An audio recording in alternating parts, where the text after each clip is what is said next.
Hello everyone, welcome to కథల సవ్వడి. ఈ వీడియోలో నేను ఒక అందమైన ముగ్గు వేస్తూ మీకు ఒక ఆసక్తికరమైన కథను షేర్ చేస్తున్నాను. సుధాకర్ ఈశ్వరితో పెద్ద సార్ బాగున్నప్పుడు తన ఇష్టాల గురించి గంగ అడుగుతుంది అని చెప్పి ఇందిరతో, ఏం లేదు గంగమ్మ, పెద్ద సార్ ప్రతి సంవత్సరము తన పుట్టినరోజు శనివారం ఆదివారం రాకపోతే గుడికి వెళ్తారు. ఎందుకంటే సార్ శనివారాలు ఆదివారాలు ఇక్కడ ఉండరు కదా అంటాడు. ఈశ్వరి ఆమె నిన్ను అడిగిందా అంటూ కోపడుతుంది. సుధాకర్ సారీ మేడం అంటాడు. ఇందిర అయితే ఈ పుట్టినరోజును కూడా అయ్యగారిని గుడికి తీసుకెళ్దామా అమ్మగారు అంటుంది. ఈశ్వరి ఈ పరిస్థితుల్లోనా అంటూ ఉంటే ఇందిర, నేనైతే మా ఆయన్ను ప్రతి పుట్టినరోజున ఖచ్చితంగా గుడికి తీసుకెళ్లేదాన్ని అమ్మగారు అంటుంది. ఈశ్వరి మరి ఇప్పుడు తీసుకెళ్ళట్లేదా అని అడుగుతుంది. ఇందిర తడబడుతూ, ఇప్పుడు ఆయన ఊళ్ళో లేరు కదమ్మగారు అంటూ సుధాకర్ వైపు చూస్తూ మాట్లాడమంటూ సైగ చేస్తుంది. సుధాకర్ అంటే, మేడం ఈ గంగే భర్తను గుడికి తీసుకెళ్తుంది మేడం, కానీ పెద్ద సార్ మీద ఇంత గౌరవం భక్తి ఉన్న మీరు గుడికి తీసుకెళ్ళకపోవడం ఏమిటి మేడం అని అడుగుతాడు. ఈశ్వరి నిజమే సుధా, కానీ ఎలా అని అడుగుతుంది. సుధాకర్ మీరు భలేవారు మేడం, సార్ కూర్చోవడానికి వీల్చైర్ ఉంది, తోయడానికి ఈవిడుంది, తీసుకెళ్ళడానికి మీరున్నారు, ఇంకేంటి ప్రాబ్లం అని అడుగుతాడు. ఈశ్వరి సరే తీసుకెళ్దాంలే అంటూ తీసుకెళ్ళి రెడీ చేయండి అంటుంది. గణేష్ని కూడా రమ్మంటుంది. గణేష్ నేనెందుకు లేమ్మా, మీరు వెళ్ళండి అంటాడు. ఇందిర బాబు నాన్నగారి కోసం రండి అంటుంది. ఈశ్వరి అందరం వెళ్దామని అంటూ ఉంటే గణేష్ సరే అంటాడు. సుధాకర్ సరే మేడం, మీరు హ్యాపీగా గుడికి వెళ్ళి రండి, నాకు స్టేషన్లో పని ఉంది అని చెప్పి వెళ్ళబోతూ ఉంటాడు. గణేష్ పనికి మాలిన సుధా అంటూ కోపంగా పిలుస్తాడు. గణాకి నమ్మిన బంటు అంటావు, మెల్లగా జారుకుంటున్నావేంటి అంటాడు. సుధాకర్ స్టేషన్లో అర్జెంటుగా వర్క్ అని అంటూ ఉంటే గణేష్, స్టేషన్లో నువ్వు పీకే పనేం లేదు కానీ ఇక్కడే ఉండు, మాతో పాటు రా అంటాడు. ఈశ్వరి వెళ్ళి కారు రెడీ చెయ్యి అని సుధాకర్కి చెప్తుంది. ఇందిర వెళ్ళండి సార్ అని సుధాకర్తో అంటుంది. సుధాకర్ కారు తెస్తాను అంటూ వెళ్ళిపోతాడు. ఇక కుమార్ శైలు నాది, శైలు జోలికి ఎవరొచ్చినా అని అనుకుంటూ సినిమా డైలాగ్స్ ప్రాక్టీస్ చేస్తూ ఉంటాడు. సిద్ధార్థ్ నీరసంగా రూమ్లోకి రావడం చూసి సిద్ధార్థ్ దగ్గరకు వెళ్ళి, రే సిద్ధు బాబు, కళ్ళు వాలిపోయాయి, బాడీ సోలిపోతుంది, ఏంటి విషయం అని అడుగుతాడు. సిద్ధార్థ్ ఏంటోరా ఒళ్ళంతా అలసిపోయినట్టు అనిపిస్తుంది అంటాడు. కుమార్ రాత్రంతా సార్ ఎక్కడున్నారో, కొంపకు రాలేదేంటి అని అడుగుతాడు. సిద్ధార్థ్ చదువుకున్నాన్రా అంటాడు. కుమార్ ఎక్కడ, స్ట్రీట్ లైట్స్ కింద అని అడుగుతాడు. సిద్ధార్థ్ కాదురా, ప్రేరణ ఇంట్లో బుక్ కోసం వెళ్ళాను, ఇద్దరం కలిసి కంబైన్ స్టడీస్ చేశామంటాడు. కుమార్ నేను ఆ అమ్మాయిని 4 మాటలు అన్నందుకే నా మీద అంతెత్తుకు ఎగిరావు, మరి ఇదేంటిరా అని అడుగుతాడు. మీ ఇద్దరి మధ్య ఏమీ లేకుండానే నిన్ను ఇంటికి పిలిచిందా, నీకు ఇష్టం లేకుండానే ఆ ఇంటికి వెళ్ళావా, మళ్ళీ ఒకే చోట ఇద్దరూ కలిసి చదువుకుంటున్నారా, సమాధానం చెప్పమని సిద్ధార్థ్ని అడుగుతూ ఉంటాడు కుమార్. సిద్ధార్థ్ రే నీది పుర్రా బూతా అని అడుగుతాడు. నోటికొచ్చినట్టు వాగకు, చంపేస్తాను అంటూ ఉంటే కుమార్ వాగుతాను, నన్ను చంపేసినా ఇదే అంటాను, మీ ఇద్దరి మధ్య ఏదో నడుస్తుంది, నాకు అనుమానంగానే ఉంది, అనుమానం కాదు నిజం, కానీ మీరే బయటపడట్లేదు అంటాడు. సిద్ధార్థ్ రే కుమారా, నాకు కోపం తెప్పించకు అంటాడు. కుమార్ అలా కాదు నాన్న, కోపడకు, అలాంటిది ఏదైనా ఉంటే చెప్పు, ఇద్దరిని ఒకటి చేస్తాను అంటూ ఉంటే సిద్ధార్థ్ కోపంగా చూస్తాడు. కుమార్ నువ్వు ఎంత కోపంగా చూసినా సరే, గాఢంగా ప్రేమించుకున్న ఇద్దరు మూగ ప్రేమికుల్ని కలిపిన ఘనత నాకే దక్కాలి, చరిత్రకు ఎక్కాలి అంటాడు. సిద్ధార్థ్ చరిత్రకు ఎక్కడం కాదు, కడుపులో ఒకటిచ్చానంటే ఇందాక తిన్న టిఫిన్ అంతా కక్కుతావు, జాగ్రత్త అంటాడు. కుమార్ అది కాదురా బుజ్జి కన్నా, ఇరిటేట్ అవ్వకు, ఈ ఫ్రెండ్కో ఛాన్స్ ఇవ్వు, మీ ప్రేమను పండిస్తాను, మిమ్మల్ని ఒకటి చేస్తాను అంటాడు. సిద్ధార్థ్ నీకెందుకురా ఈ బ్రోకర్ పనులు అంటాడు. కుమార్ బ్రోకరా అంటూ ఫీల్ అవుతూ ఉంటే సిద్ధార్థ్ పోనీ మధ్యవర్తి అంటాడు.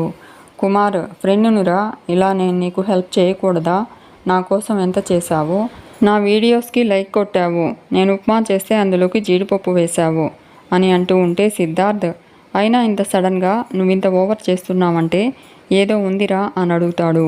కుమార్ నీకు ఒక అమ్మాయి సెట్ అయిందనుకో, నా లైన్ కూడా సెట్ అయిపోతుంది అంటాడు.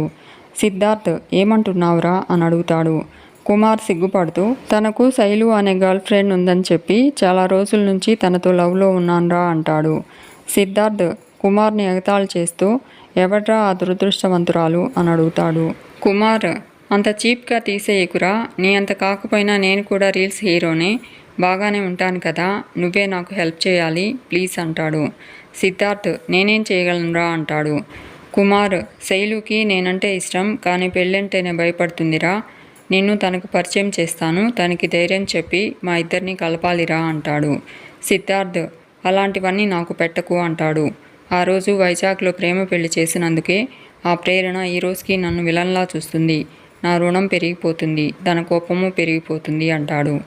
కుమార్, అలా అనకురా ప్లీజ్ రా, నీ కాళ్ళు పట్టుకుంటాన్రా అంటూ సిద్ధార్థ్ కాళ్ళు పట్టుకుని ప్లీజ్ రా అంటూ దండం పెడతాడు. సిద్ధార్థ్, సరే ఇప్పుడు నన్నేం చేయమంటావు అని అడుగుతాడు. కుమార్, ఈరోజు శైలు గుడికి వస్తుంది, మనం కూడా గుడికి వెళ్దాం, అక్కడ శైలుని పరిచయం చేస్తాను, తనని బాగా మోటివేట్ చెయ్యి ప్లీజ్ రా అంటాడు. సిద్ధార్థ్, సర్లే వెళ్దాం అని చెప్పి లోపలికి వెళ్ళిపోతాడు.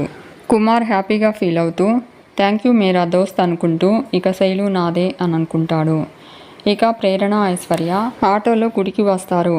ఐశ్వర్య ప్రేరణతో, అక్క, నాన్న పుట్టినరోజుని గుడికొచ్చాం, అమ్మని కూడా తీసుకురావాల్సింది అంటుంది. ప్రేరణ, తీసుకురాలేం ఐషు అంటుంది. ఉదయం నాన్న పుట్టినరోజుని గుర్తు చేశాను, ఊరికే ఎమోషనల్ అయిపోయింది, ఏడ్చేస్తుంది ఐషు అంటుంది. మనం గుడికి బయలుదేరేలోపు మామూలు అయిపోతుంది అనుకున్నాను, అందరం కలిసే వెళ్దాం అనుకుంటే మామయ్య అమ్మను బయటికి తీసుకెళ్ళిపోయాడు, నేను ఆపలేకపోయాను అంటుంది. ఐశ్వర్య, నేను కూడా అమ్మకు ఫోన్ చేశానక్క, ఎత్తలేదు అంటుంది. ప్రేరణ, పర్వాలేదులే, మనం నాన్న పేరు మీద అర్చన చేయించి ఇంటికి వెళ్ళేసరికి అమ్మ వస్తుంది, అప్పుడు తను హ్యాపీ ఫీల్ అవుతుంది అంటూ సరే పద అంటుంది. ఇక గుడి దగ్గర శైలు కుమార్కి ఫోన్ చేసి నేను వచ్చేసాను, త్వరగా రమ్మంటుంది. ప్రేరణను చూసి ప్రేరణ అంటూ పిలుస్తుంది శైలు. ప్రేరణ శైలుని చూసి శైలు దగ్గరకు వచ్చి నువ్వేంటి ఇక్కడ అంటుంది. శైలు, మర్చిపోయావా, మాది హైదరాబాద్, వైజాగ్లో నీతో పాటు చదువుకున్నాను అంటుంది. ఐశ్వర్యను చూసి ఐశ్వర్య కదా అంటూ ఐశ్వర్యతో నన్ను గుర్తుపట్టావా అని అడుగుతుంది. ఐశ్వర్య, అక్కతో పాటు 1-2 సార్లు చూశాను అంటుంది. ప్రేరణ శైలుతో మాట్లాడుతూ ఉంటుంది. గణేష్ కారు గుడి ముందు సడన్గా ఆగుతుంది. రాజశేఖర్ ముందుకు తూలిపడడంతో ఇందిర, ఏమండి అంటూ రాజశేఖర్ని పడకుండా పట్టుకుంటుంది. గణేష్, ఈశ్వరి వెనక్కి తిరిగి ఇందిరను చూస్తారు. సుధాకర్, సార్ పడబోతూ ఉంటే ఆవిడ పట్టుకున్నారు అంటూ ఉంటే ఇందిర అంతే అమ్మా అంటుంది. గణేష్, దిగండి అంటాడు. ఇందిర రాజశేఖర్ని వీల్చైర్లో కూర్చోబెడుతుంది. ఈశ్వరి, పదండి త్వరగా వెళ్ళాలి అంటూ గణేష్ని కూడా గుడిలోకి రమ్మంటుంది. గణేష్, అమ్మ మీరు వెళ్ళి రండి అంటాడు. ఈశ్వరి, ఇక్కడి దాకా వచ్చి గుడికి రాకపోతే బాగోతున్నానా, రా వెళ్దామంటుంది. సుధాకర్తో, సుధా నువ్వు వెళ్ళి కొబ్బరికాయ తీసుకురా అంటుంది. సుధాకర్ కొబ్బరికాయ కోసం బయలుదేరతాడు. గణేష్, ఈశ్వరి, ఇందిర రాజశేఖర్ని గుడిలోకి తీసుకెళ్తూ ఉంటారు. సుధాకర్ శైలితో మాట్లాడుతూ ఉన్న ప్రేరణ ఐశ్వర్యను చూసి టెన్షన్ పడుతూ ఇందిర దగ్గరకు పరిగెత్తుతూ వస్తాడు. ఈశ్వరి, కొబ్బరికాయ తేకుండా ఇలా వచ్చావేంటి అని అడుగుతుంది. సుధాకర్ కొబ్బరికాయకు పీచి తీస్తున్నారు అని ఈశ్వరికి చెప్పి ఇందిరతో మళ్ళీ నాకు బీపీ స్టార్ట్ అయిపోయింది అంటూ ఒకసారి అటు చూడు అంటాడు. ఇందిర ప్రేరణను చూసి టెన్షన్ పడుతూ ప్రే అంటూ ఉంటే సుధాకర్ అయి కూడా వచ్చింది అంటాడు. ఇద్దరూ కలిసే వచ్చారు మన ప్రాణాలు తీయడానికి అంటూ ఇప్పుడు ఎలా అని అడుగుతాడు. ఈశ్వరి, ఏంటి మీ గుసగుసలు, కొబ్బరికాయ తెస్తావా లేదా అని సుధాకర్ని అడుగుతుంది. సుధాకర్ తెస్తాను మేడం అని ఈశ్వరికి చెప్పి ఇందిరతో ఏదో ఒకటి చెయ్యవే అంటాడు.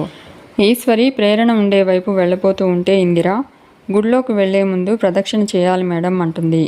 సుధాకర్ నిజమే మేడం, ఫస్ట్ ప్రదక్షిణలు ఆ తర్వాతే దర్శనం, అదే పుణ్యం అంటాడు. ఈశ్వరి సర్లే పద అంటుంది. ఇందిర రాజశేఖర్ని ప్రదక్షిణలు చేసేందుకు తీసుకెళ్తుంది. ఇక ప్రేరణ శైలుతో మేము వెళ్ళి ప్రదక్షిణ చేసుకుని వస్తామంటుంది. శైలు అలాగే ప్రేరణ, నీతో చాలా విషయాలు చెప్పాలి అంటుంది. సుధాకర్ ప్రేరణ ఐశ్వర్యకు అడ్డుగా నిలబడి స్టాప్ అంటాడు.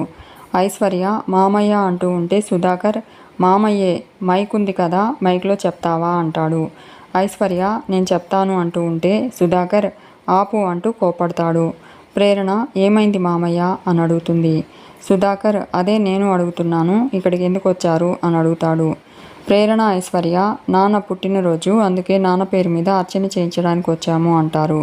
సుధాకర్ మీకేం చెప్పాను, సెలవు పూట ఇంట్లో ఉండి పనులు చేయమని చెప్పాను కదా, అయినా ఇక్కడికి ఎందుకు వచ్చారు అంటూ కోపడతాడు. ప్రేరణ నువ్వు అమ్మని తీసుకెళ్ళావు కదా, నువ్వెందుకు వచ్చావు అని అడుగుతుంది.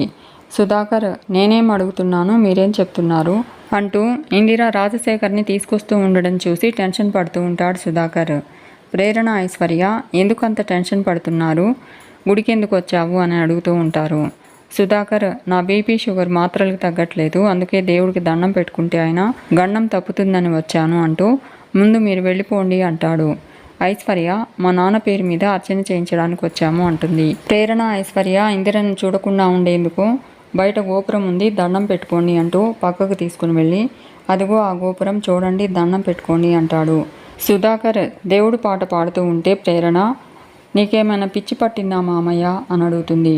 సుధాకర్, అద్భుతంగా దేవుడి పాట పాడితే పిచ్చి అంటావా, దండం పెట్టుకోండి అంటూ కోపడతాడు.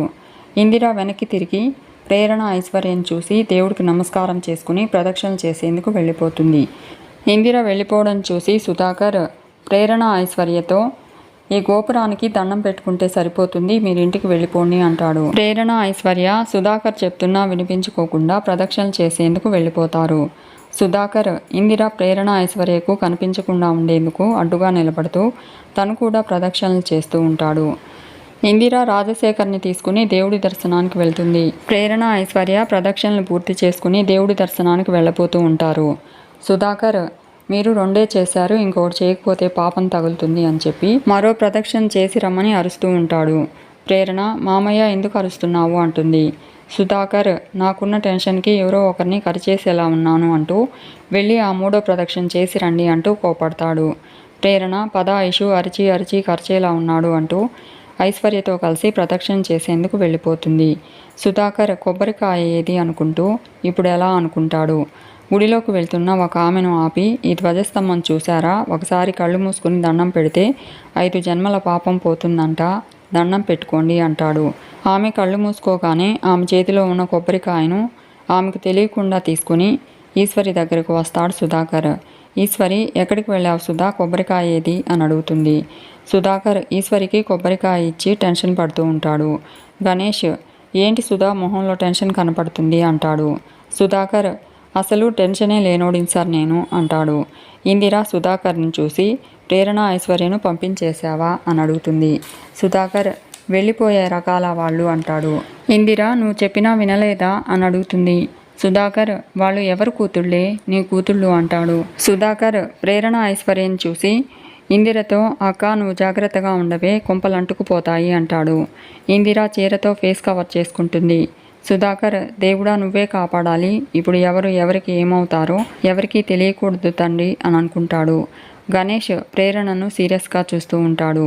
ప్రేరణ, ఐశ్వర్య రాజశేఖర్ని చూస్తారు. ఐశ్వర్య ప్రేరణతో అక్క, నాన్న అంటుంది.